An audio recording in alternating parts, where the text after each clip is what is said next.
So because I've been sick the last week, I've been doom scrolling at a significant pace. I mean, like ridiculously, right? And one of the things that keeps popping up on my feed are those like pause to do an OC challenge or screenshot challenge, which is when artists will kind of put together a bunch of different combos of hair, body type, eye color, eye shape, all that stuff, and put it into one video so you can go ahead and screenshot and make out a certain character. And after I did all my screenshotting and not changing anything, even though I really wanted to, I went ahead and came up with this character. So now I'm going to walk through what I ended up screenshotting and how I implemented it onto this character right here, who honestly looks really pretty, I'm not going to lie, but, you know, that's just because I went ahead and drew it, you know what I'm saying? That's my ego coming out. That almost never comes out. I think it's honestly because I'm sick and I honestly don't know where my brain is anymore. Anyway. So the first thing was you screenshot and it was the gender, and of course I got male. Yippee, lucky me. I love drawing me the dudes, so I'm good with that. The next thing I got, which is really interesting, I got vitiligo skin. And I've actually been wanting to do that for like a while now, so I finally got something to tell me to go ahead and go forth with it. The thing after that was kind of like this tattoo, tribal maybe looking thing that we got going on the face and then across the neck, or maybe it's just like a certain design element. I don't know. The way I read it off was kind of like a tribal tattoo. The thing after that was the thing that completely threw me off. It looked like a deer face, and let me tell you, I don't draw animal people. Like, the most I've ever done is, like, it's a human, but, like, with the ears of an animal, you know what I'm saying? But, like, to go forth and make an animal-like human creature, kind of almost along the lines of a furry, I don't really do. In fact, every time I tried, because I've tried, trust me, I've tried to draw a furry before. I wanted to make that, like, artist money, you know what I'm talking about? The way to be paying artists to do their furry commissions, and then they be making like $1 billion a commission. I couldn't do that. I suck at that, so that threw me off completely. Okay. After that, we got blue eyes. Nice, simple, cute, goes well. Then we got eyes that were kind of like heavy on the highlights, or kind of looked like they had like a nice big iris in the middle. Then after that, it was the eye shape, which was much more kind of condensed. I don't know how else to say it. It's much more tired around the side, but also it looks kind of almost like on the more serious side, so I made sure to keep note of that. The hair was a long hair. Now, I think I should have interpreted that better. I did it long, but kind of like really full or almost wavy, like not straight. The picture looks a little bit more straight, so I did what I did. What am I gonna say? The color, it looks like there was this really mauve-ish color, which was kind of hard to translate in marker because I don't have a color exactly like that.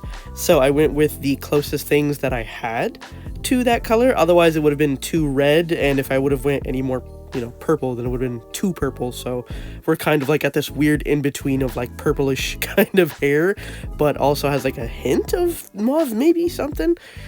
I don't know. The clothing is very, I'd like to say kind of like elf, outdoorsy, kind of like, my brain is blanking so bad right now.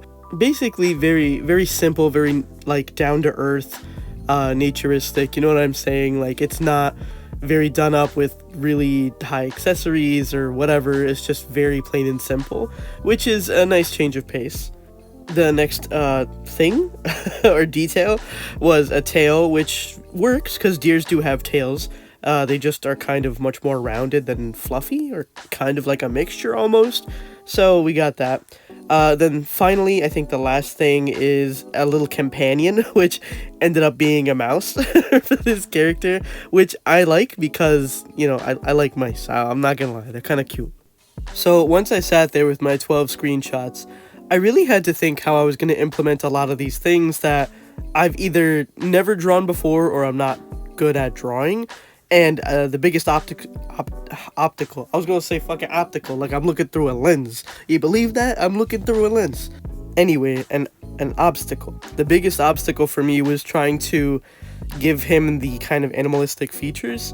of the deer. So I really had to sit down and implement that. And then on top of that, how was I going to do that with the vitiligo? Because that just like, that messed me up. I was like, dude, how am I gonna how am I gonna think about this, and like how am I gonna implement it properly and make it look nice?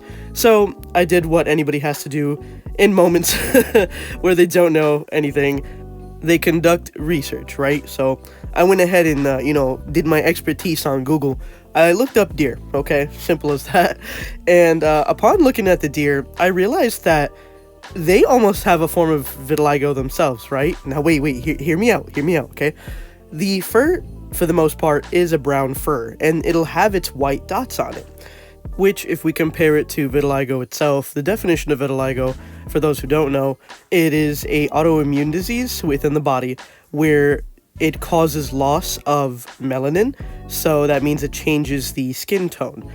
Usually what happens is it'll be a darker skin tone or a medium skin tone, and then melanin or melanocytes begin to lose their pigmentation in the skin, which is usually caused by cell death, and you begin to get patches of white skin or lighter skin along the lines of the darker skin. So it'll kind of look like patches of it that'll form throughout the skin tone, and it'll be, I think, across the entire body. And on top of all that, there is no currently known cure for vitiligo, so people who do go through it experience such a large change and don't have really an option to look forward to. Some people end up, with confidence through it. Some people have to work through confidence. It's a big change, you stick with a skin tone your entire life, then an autoimmune disease kicks in, and now you're just like, you look completely different. So there's a lot of self problems usually that occurs with it, but not everybody, of course, feels that way. But there are a lot of confidence issues that come along the way with something like that, and that's completely understandable. Your self-image is changing. So regardless, I think it's beautiful. I think that it's insane that our bodies can do something like that, and it's nice that I can try and almost like interpret it through the way of this drawing right here with the deer, because the spots are kind of everywhere. It'll show up like lighter spots on darker parts of the fur and vice versa. So I really had fun with implementing that onto this character. Now, originally when I was going to do this video, I was going to do more than one OC challenge. I was going to do like 2 of them and then just make 2 OCs out of them. But I really wanted to flush out this character right here to kind of not just let him disappear into the OC void and then never see him again. So what I did was, on the left, I really got a sense of what this character looked like, right? From the face to the body type, the hair, everything. And I made sure to kind of just get the gist of how he is. And then I decided on the right, I really wanted to plant him somewhere to give him a sense of personality and who he is. And on top of that, I wanted that like a challenge. I usually don't put my characters in scenes, and it's mostly because I'm not good at it, because it's very like rudimentary, right? Rudimentary scenes where it's like very simple, childish, and like it's not good. I'm just gonna be real. My backgrounds and scenes aren't that good. So I'm trying to push myself to do that. I'm trying to push myself to do a lot more things because I need to change or I'm not going to get any better. So I decided to take that character and ground him in a forest to match the vibe where he's, very naturistic, very much in touch with Mother Nature, feels comfortable in that area. And, with like his little mouse companion, he goes into the forest and he kind of hangs out there, and maybe his village is there, his people is there, stuff like that. It's very much down to earth. The clothing is very simple, which is what we got from before. The color scheme that I used was this very kind of yellowish top and gray pants to kind of keep it more on the earthly side, you know what I'm saying? I didn't want to put in like really bright saturated neon blues or pinks or something like that, because I just didn't think it would make sense with the kind of character it is. So I went ahead and implemented that with the character, and I thought that it worked very well with it. Now when it came to line art for the character, I didn't want to use black line art because I wanted this to look a little bit more soft and, again, much more naturistic. Black would have been a little bit too harsh for the character. So what I did is I went in and grabbed my Copic liners, which are very light, like a little too light for my liking personally. That's why you don't really see me using them. I usually stick with black liner because I like it, but when the time comes to use something nice and light and kind of look airy in the drawing, that's when I go ahead and grab my my Copic liners. Now, to make sure that the drawing was consistent throughout the whole thing when it comes to the line art, I changed the color of the line art depending on what I was lining.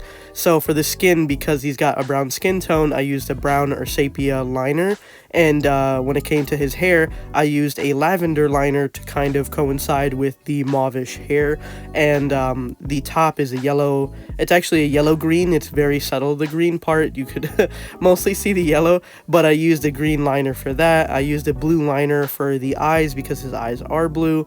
The mouse, I used a gray liner because he's gray. So in order to keep that nice soft look, which I think I managed to do by doing this kind of technique, I went ahead and picked the colors accordingly that matched best for him.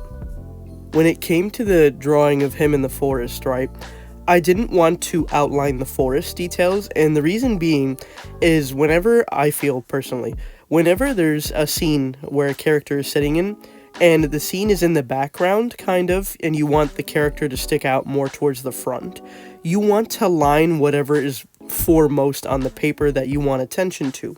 If I lined everything, the character would lose his definition, and you would almost lose him within the piece. So to make sure there's a difference,